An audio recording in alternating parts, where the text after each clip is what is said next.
ছিল 4 বছরের একটা শিশু, 6 মাসের শিশু, তার পোশাকে কি খারাপ আছে, তার শারীরিক গঠনে কি খারাপ আছে যে সে ধর্ষণ হচ্ছে?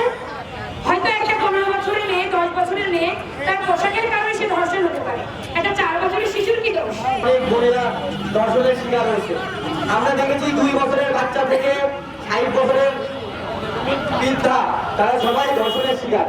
এই ধর্ষণ যারা করে তাদেরও তো মা বোন আছে, তারা কেমনে তাদের পরিবারের সামনে যায়, এটা আমার খুব জানতে ইচ্ছা করে। এই ধর্ষণকারীদের বিরুদ্ধে সরকার যত দ্রুত সম্ভব অ্যাকশন নেওয়া এবং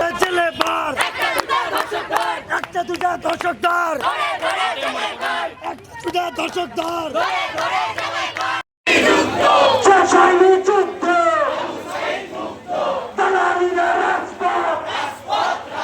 যে চলমান অবস্থা আপনি দেখছেন, একটা শ্রেণী গোষ্ঠী দেশে নৈরাজ্য তৈরি করার জন্য উঠে পড়ে লেগেছে।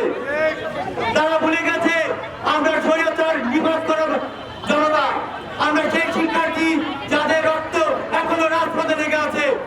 আমরা দেশের চলমান যে সব সমস্যাগুলো আছে সে সব সমস্যার এরপর থেকে কোনো সমস্যা চলমান আমরা সহ্য করবো না। আমাদের নিরাপত্তা আমাদের মৌলিক অধিকার, আমাদের মৌলিক অধিকার উপরে আঘাত আনলে কে বাংলা জনতা কখনো চলে থাকবে না। জুলাই চলে গেল, জুলাই আসছে, কিন্তু রাজপথ কিন্তু আমরা ছাড়ি নাই। এই রাজপথে আন্দোলন চলমান থাকবে, দেশে নৈরাজ্যের বিরুদ্ধে বাংলা জনতা এই আন্দোলন অব্যাহত রাখবে, সেই আশা ব্যক্ত করে আমি আমার সংক্ষিপ্ত বক্তব্য শেষ করছি। ধন্যবাদ।